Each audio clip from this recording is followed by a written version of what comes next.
सारे ऐसे नेताओं की तस्वीरें जो टीएमसी छोड़कर चले गए बीजेपी में, तो आपको लगता है इससे भी गेम पलट जाएगा? नहीं, ऐसा तो कुछ नहीं होगा। नहीं, जो काम ठीक करेगा उसी सरकार रहना चाहिए।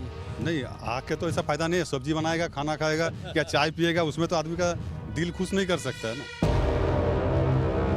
परिवर्तन आपको लगता है कि होगा या फिर ठीक है मामला सरकार ममता बनर्जी का? सरकार ममता बनर्जी ठीक है। परिवर्तन चाहिए कि नहीं? परिवर्तन तो बिल्कुल चाहिए।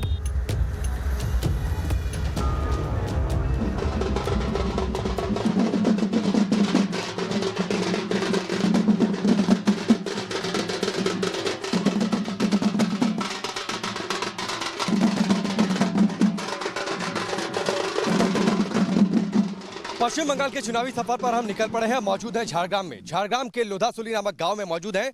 लोधासुली का ये वन इलाका अपने वन्य जीवों के लिए जाना जाता है और साथ ही यहाँ पर हाथियों की बहुतायत भी बहुत ज्यादा है। लेकिन चुनावी मौसम में दरअसल इन इलाकों की चर्चा होती है तो इसलिए क्योंकि यहाँ पर आदिवासी वोट बैंक बहुत ज्यादा है।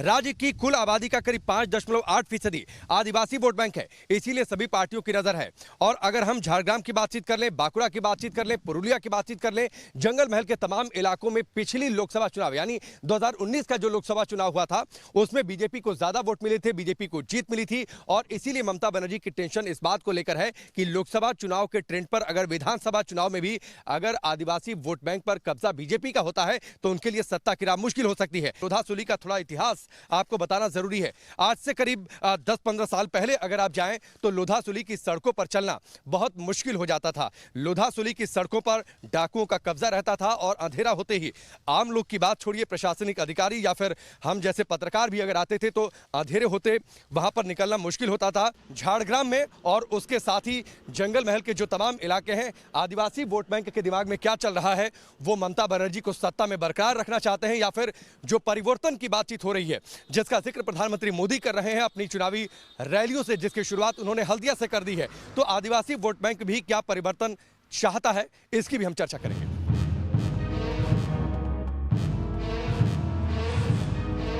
बंगाल बोले में आज हम आपको दिखाएंगे विधानसभा चुनाव को लेकर झारग्राम की जनता का मूड क्या है।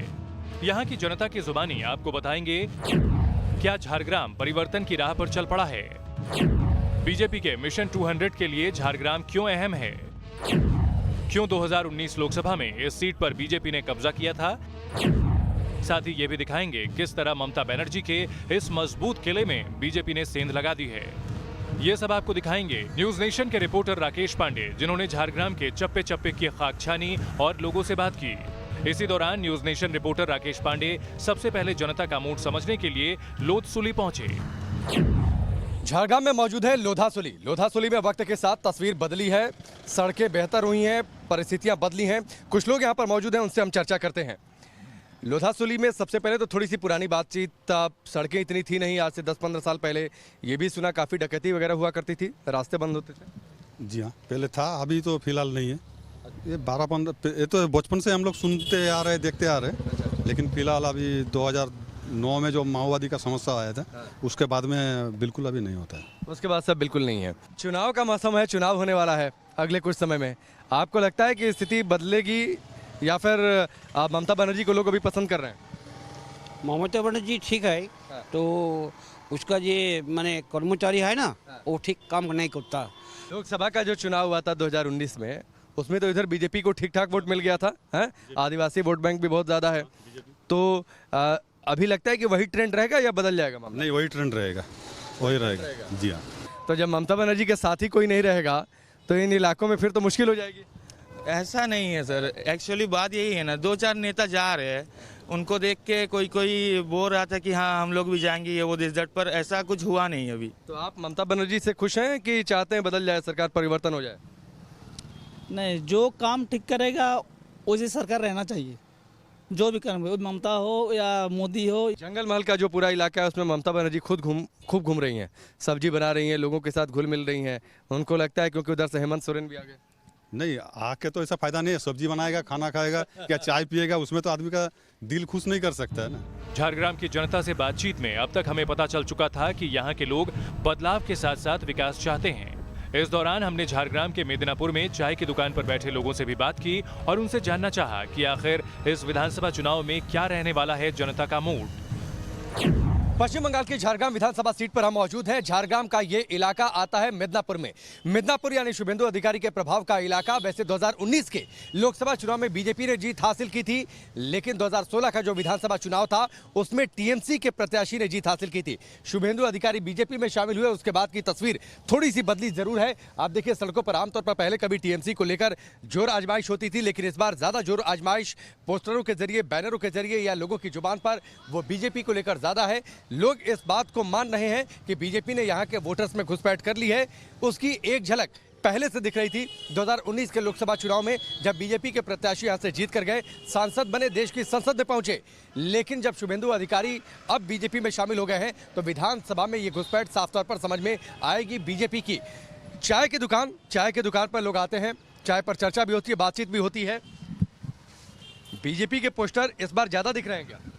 हाँ, ज़्यादा तो दिख रहा है, लेकिन शिवसेना का भी अभी अभी देखा। अच्छा, हाँ, शिवसेना का भी तो झंडा लगाया है। ये हिंदू वोट का खेल है कि शिवसेना भी आ गई, बीजेपी भी आ गई? नहीं, हिंदू यहाँ तो हिंदू मुसलमान कोई दिक्कत नहीं है, सब तो हम लोग एक साथ में रहता है। बड़े बड़े पोस्टर, फोटो तो शुभेंदु अधिकारी के लगाया है। बड़ा बड़ा पोस्टर लगा है, लेकिन शुभेंदु जो चला गया। इधर आ जाइए। आप अगर बड़ा बड़ा नोट दे देंगे ना, आपका भी पोस्टर हम लगा देंगे ना, वो कोई बात क्या है? अच्छा, तो ये नोट का खेल है? वे पूरा ही नोट का खेल है ना, सिर्फ नोट के लिए सब ये लोग कर रहा है ना। अच्छा, प्रधानमंत्री मोदी बीजेपी कह रहे हैं परिवर्तन बंगाल की जनता चाहती है। आपको लगता है कि परिवर्तन होगा? कुछ नहीं होने वाला है, कुछ नहीं होने वाला है। जो भी आएगा वो भी लूटेगा। झारग्राम के वोटर की मन की बात आपको दिखाएंगे आगे, लेकिन अब आपको बताते हैं कि झारग्राम का सियासी समीकरण और इतिहास में कौन किस पर भारी पड़ा था। झारग्राम की कुल आबादी 11,36,548 है। यहाँ 2016 में टीएमसी ने विधानसभा की चारों सीटों पर कब्जा किया था, लेकिन बीजेपी ने साल 2019 के लोकसभा चुनाव में ममता के करिश्मे को ध्वस्त कर दिया। 2019 लोकसभा चुनाव में बीजेपी को यहाँ की 3 सीटों पर बढ़त मिली और लोकसभा की सीट भी बीजेपी के खाते में रही।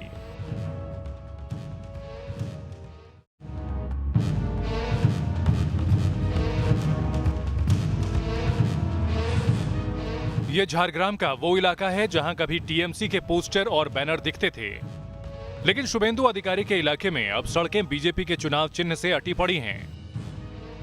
सियासत का अंक गणित अब ये बता रहा है कि झारग्राम में बदलाव की बयार बह रही है, लेकिन अब आपको झारग्राम के उस इतिहास से मिलाते हैं जो आज भी जीवंत है। एक ऐसा महल जो अपने इतिहास को समेटे हुए है। पश्चिम बंगाल के चुनावी सफर पर हम मौजूद हैं झारग्राम में। झारग्राम का अपना एक इतिहास है और मेरे पीछे जो राजमहल है, ये राजमहल झारग्राम के इतिहास को जीवंत करता है।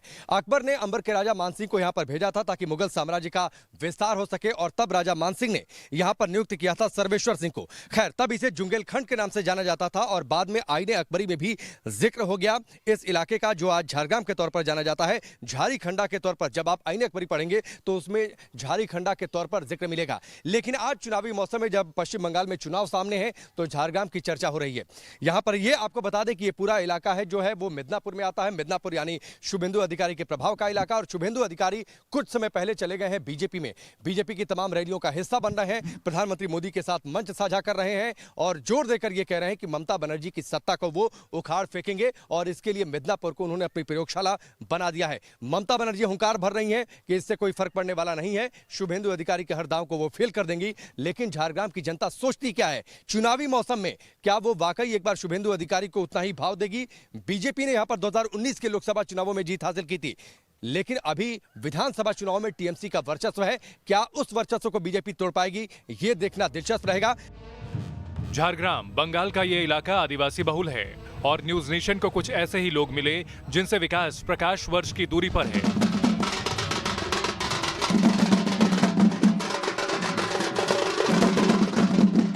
जिनकी जीविका आज भी बांस के सामानों की मोहताज है।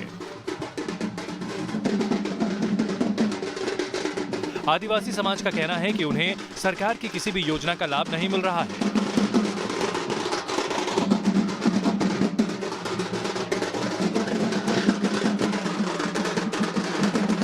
झारग्राम में मौजूद है, लोगों के चुनावी मूड को समझ रहे हैं और क्या बंगाल की सत्ता में परिवर्तन होगा ये हम जानेंगे। लेकिन दरअसल झारग्राम में जब आप आते हैं तो यहाँ की जो पहचान है वो आदिवासी वोट बैंक है। यहाँ पर SC ST समुदाय से लोग ज़्यादा हैं और ऐसा ही SC में जो लोग शामिल हैं, डोम समाज के लोग यहाँ पर बड़ी संख्या में हैं। इनकी अपनी शिकायतें हैं, इनकी अपनी मांगे हैं और सरकार की योजनाओं का फायदा इन तक नहीं पहुँच पा रहा। सरकार की योजनाओं का फायदा इन तक नहीं पहुंच पा रहा, इसलिए अपनी शिकायतों को लेकर यहाँ पर जो जिले के अधिकारी हैं उनसे ये मिलने आए हैं। और बांस के बनाए हुए सामान, जो इनका कारोबार है, मुख्य तौर पर बांस के सामान बनाकर ये लोग आसपास के इलाकों में बेचते हैं और यही इनके जीविकोपार्जन का मुख्य तरीका है। लेकिन चूंकि सरकार ध्यान नहीं दे रही, या फिर आप ये कह सकते हैं कि आधुनिकीकरण के इस दौर में जो इनकी पहचान है वो मिटती जा रही है, इसलिए अपनी शिकायत ये लोग लेकर यहाँ पर पहुंचे हैं जो जिले के अधिकारी हैं। आपका नाम क्या हुआ? जयद्रथ मिद्दा। ये जो प्रदर्शन आप लोग किए, वजह क्या है, शिकायत क्या है आप लोगों की? हम लोगों का जो मांग था कि हम लोग 10 दाबी में 8 फरवरी हम लोग जंगल महल जो झारग्राम जिला है उसमें से हम लोग डिपुटेशन दिया DM को। इसलिए डिपुटेशन दिया कि हम लोग SC समाज के आदमी हैं। SC समाज के आदमी होने के बाद भी हम लोगों के साथ हमारा समाज में ऐसा बर्ताव होता जा रहा है कि हम लोग किसी भी आदमी के साथ कोई बात करता है या कोई ICDS में बच्चा लोग जाते हैं खाने में, तो उसमें उस जगह में अस्पृश्यता का भाव आता है। बात बताइए, बांस का सामान, आजकल तो प्लास्टिक के सामान इतने आने लगे, कोई खरीदता है इन्हें? नहीं, खरीदना कम हो गया, तो इसलिए हम लोग उन लोग को बोले हैं DM साहब को, जो for the development of social economic development के लिए हम लोग चाहते हैं कि बांस से जो बेटर क्वालिटी का सामान होता है, जो बाहर में जाते हैं, एक्सपोर्ट इंपोर्ट होता है, वही ट्रेनिंग लेंगे और वही ट्रेनिंग लेके हम लोग को प्रोडक्शन करेंगे और वही प्रोडक्ट को। इनका जो परंपरागत कौशल है वो बांस के सामान बनाना, ऐसे उपकरण बनाना। अब नई तकनीक आ गई, प्लास्टिक के सामान आने लगे, तो ऐसे सामानों को लोग खरीदना कम कर चुके हैं। इनकी ये भी मांग है कि सरकार कोई ऐसी व्यवस्था करे कि नई तकनीकी ट्रेनिंग मिले ताकि इनके सामान बाहर तक पहुंचे। मतलब संदेश साफ है, अराजनीतिक इनका संगठन जरूर है, लेकिन संदेश साफ है कि अगर आपको इनसे वोट चाहिए तो इनके बारे में सोचना पड़ेगा। आप क्या कह रहे हैं? देखिए, हम लोग का सोसाइटी का जो प्रॉब्लम है ना, तो बहुत कुछ प्रॉब्लम है। आज तो 70 जो ईयर से इंडिपेंडेंस है, लेकिन हम लोग के लिए कोई सरकार हम लोग के नहीं सोचे हैं। इसीलिए हम लोग चाहते हैं जो भी सरकार हो हम लोग को देखना पड़ेगा।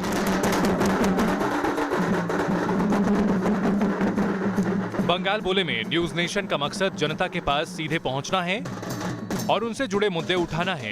इसी मकसद के साथ न्यूज नेशन के रिपोर्टर राकेश पांडे ने कुछ और लोगों से बंगाल की सियासत पर उनका रुख जानना चाहा कि आखिर इस बार बंगाल क्या बोल रहा है। 2019 लोकसभा चुनाव में अपने प्रत्याशी की जीत के बाद उत्साहित है भारतीय जनता पार्टी और उसके बाद झारग्राम विधानसभा सीट पर इस बार के बंगाल विधानसभा चुनावों में भी बीजेपी जोर इस बात को लेकर लगा रही है कि यहां से उसके प्रत्याशी की जीत हो जाए। हालांकि अभी यहां पर टीएमसी का कब्जा जरूर है, लेकिन क्या परिवर्तन होगा? प्रधानमंत्री मोदी अपनी रैलियों से यह कह रहे हैं कि परिवर्तन होगा। आपको लगता है कि बंगाल की सत्ता में परिवर्तन होगा? हाँ, परिवर्तन तो होना चाहिए। परिवर्तन होना चाहिए, जरूर परिवर्तन होना चाहिए, क्योंकि देखिए बहुत कुछ हो रहा है, लेकिन यंग जनरेशन के लिए काम कहाँ। हम यंग हैं, हम यही ढूंढते हैं कि हम लोग को ठीक ठाक से काम मिले, इंडस्ट्री बने, यही हम चाहते हैं। बहुत कुछ प्रपोजल दिए हैं, बहुत कुछ हो रहा है, ठीक है, वो सब ठीक है, लेकिन हम लोग के लिए काम चाहिए। काम चाहिए। ये जंगल ज़्यादा है यहाँ पर, है ना? जंगल ज़्यादा है, पहले बहुत नक्सली हरकतें हुआ करती थी, अभी क्या सब ठीक रहता है?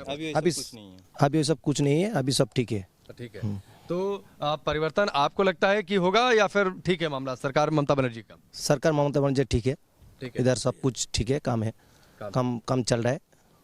काम चल रहा है तो कह रहे हैं काम नहीं मिल रहा है? काम मिल रहा है, वो अभी इंडस्ट्री होना चाहिए। तो आपको लगता है कि नारों से असर पड़ेगा? जो नारे आप मुद्दों से अलग हटकर हर रैली में कोई ना कोई नारे, कोई जय श्री राम के नारे लगा रहा है, कोई कुछ और नारे लगा रहा है, वो तो सब चुनाव के बाद ही पता चलेगा, ठीक है? अभी सब 50-50 में है। हम लोग हिंदू है तो जय श्री राम तो हमारा भगवान होता है ना, तो इसमें कोई बुराई नहीं है। नहीं, तब तो ममता बनर्जी कहती है कि उनका अपमान हो रहा है इससे। नहीं, ये तो हमारा भगवान है ना, तो ये अपमान कैसे? ये तो बोलना ही पड़ेगा जय श्री राम। क्या ममता बनर्जी, हम लोग का धर्म मानना चाहिए। ठीक है, लोग ये कहते हैं काम हुआ है, लेकिन लोगों की एक शिकायत ये है कि इंडस्ट्रीज यहाँ पर बहुत ज़्यादा नहीं आई हैं। इंडस्ट्री आती तो रोजगार मिलता है, लोगों को बाहर जाना नहीं पड़ता। कई जगहों पर लोग ये कहते हुए सुनाई दिए कि उन्हें बाहर जाना पड़ता है काम करने के लिए। आने वाले चुनावों में टीएमसी को यानी ममता बनर्जी को, इसीलिए वो चिंतित भी हैं और इसको लेकर अंदर खाने में एक रणनीति भी बन रही है। कैमरामैन मुकेश के साथ राकेश पांडे, न्यूज़ नेशन, झारग्राम।